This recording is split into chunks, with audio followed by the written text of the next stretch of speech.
Hi friends, welcome to Ahafood. ఇవాల్టి మన recipe ఈజీగా చేసుకునే టేస్టీ అయిన మ్యాగీ సమోసా.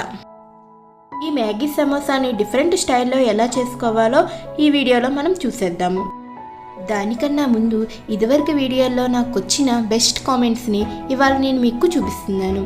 అందులో ఒకటి మధు గారు చేసింది, మరొకటి సాహితీ గారు చేసింది. ఈ రెండు చిన్న కామెంట్స్ అయినా మాకు మంచి బూస్టప్ని ఇస్తున్నాయి. మరి ఇంకా ఆలస్యం చేయకుండా వీడియోలోకి వెళ్ళిపోదామా? ఈ మ్యాగీ సమోసా కోసము 2 కప్పుల మైదా పిండిని ఒక బౌల్లోకి తీసుకుంటున్నాను.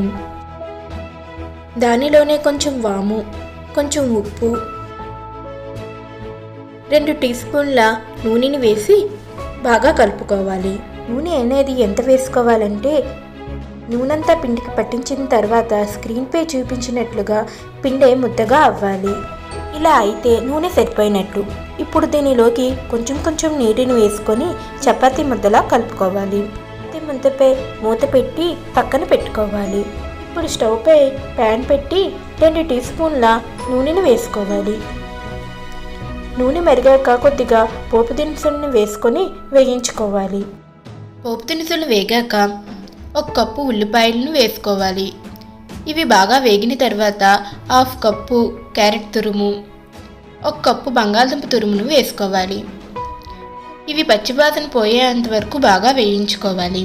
అవి బాగా వేగిన తర్వాత మ్యాగీకి సరిపడే నీటిని వేసుకోవాలి. నేను స్క్రీన్పై చూపించిన కప్పుతో 2 కప్పుల నీటిని వేసుకున్నాను. ఇప్పుడు దానిలోకి మ్యాగీని చిన్న ముక్కలుగా చేసుకొని వేసుకుంటున్నాను. దాని తర్వాత మ్యాగీ మసాలా వేసుకొని బాగా ఉడికించుకోవాలి. స్క్రీన్పై చూపించినట్లుగా మ్యాగీ దగ్గర పడిన తర్వాత స్టవ్ ఆఫ్ చేసుకొని పక్కన పెట్టుకోవాలి. ముందుగా తయారు చేసుకున్న ముద్దతో చిన్న ఉండలను చేసుకోవాలి.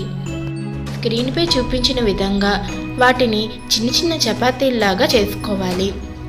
మీరు కావాలంటే ఒక పెద్ద చపాతీని చేసుకొని దానిని ఒక బాక్స్ మూతతో కానీ లేకపోతే ఏదైనా గిన్నెతో కానీ రౌండ్గా కట్ చేసుకోవచ్చు. ఇలా చిన్న చపాతీలుగా చేసుకున్న వాటి మధ్యలో కొద్దిగా మ్యాగీని పెట్టి స్క్రీన్పై చూపించిన విధంగా ఫోల్డ్ చేసుకోవాలి. 4 వైపుల్ని మధ్యలోకి కలుపుకోవాలి. అవి మధ్యలోకి అంటుకున్న తర్వాత చివరలను అంటించుకోవాలి. అంతే, ఎంతో ఈజీగా ఈ షేప్ రెడీ అయిపోతుంది.